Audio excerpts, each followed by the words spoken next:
Bienvenue, voici un Samsung Galaxy M54. Aujourd'hui, je vais vous montrer comment le réinitialiser complètement via le mode récupération. Pour cela, vous aurez besoin d'un câble branché à votre ordinateur afin que nous puissions accéder au mode de récupération. Ensuite, vous pouvez utiliser cette méthode pour également supprimer un verrouillage d'écran, mais je tiens à souligner une mise en garde. Il se peut que cet appareil puisse encore le faire, mais les mises à jour ultérieures pourraient ne plus le permettre. Pour éteindre normalement votre appareil, si vous avez un verrouillage d'écran, vous devez fournir le code de verrouillage. Si vous faites cela parce que vous ne connaissez pas votre code, la seule façon d'éteindre l'appareil est de maintenir enfoncé le bouton d'alimentation et le bouton de volume bas. C'est en fait un redémarrage universel pour tous les téléphones Android. Donc, lorsqu'il commence à redémarrer, vous pouvez brancher le câble ou l'avoir déjà branché avant, puis vous maintiendrez le bouton d'alimentation et le bouton de volume haut. J'entre un peu dans les détails parce que ce qui va se passer avec les nouveaux Android et aussi les nouveaux appareils Samsung, par exemple les S25 et ce genre de modèles, c'est que lorsque vous essayerez cette méthode, l'appareil va simplement l'ignorer complètement. Tant que vous ne l'avez pas éteint en utilisant la confirmation de verrouillage de l'écran, il ne démarrera tout simplement pas en mode récupération.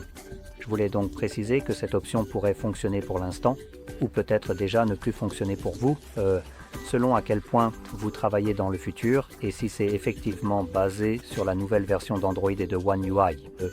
Celui-ci fonctionne encore avec une ancienne version de One UI, donc cela devrait marcher.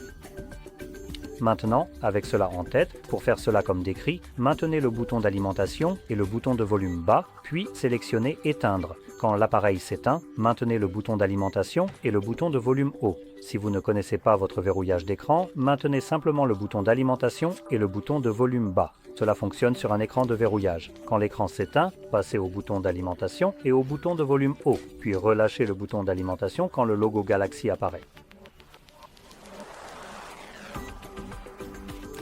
Comme vous pouvez le voir, cela nous amène au mode de récupération. Nous pouvons aussi débrancher le câble ici, car il n'était nécessaire que pour accéder à ce mode.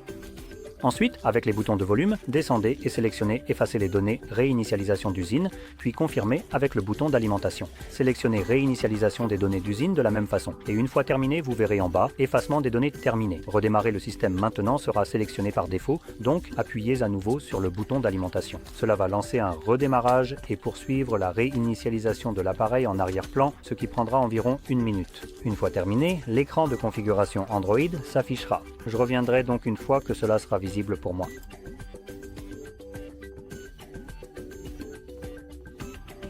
Comme vous le voyez, le processus est fini et vous pouvez maintenant personnaliser votre appareil.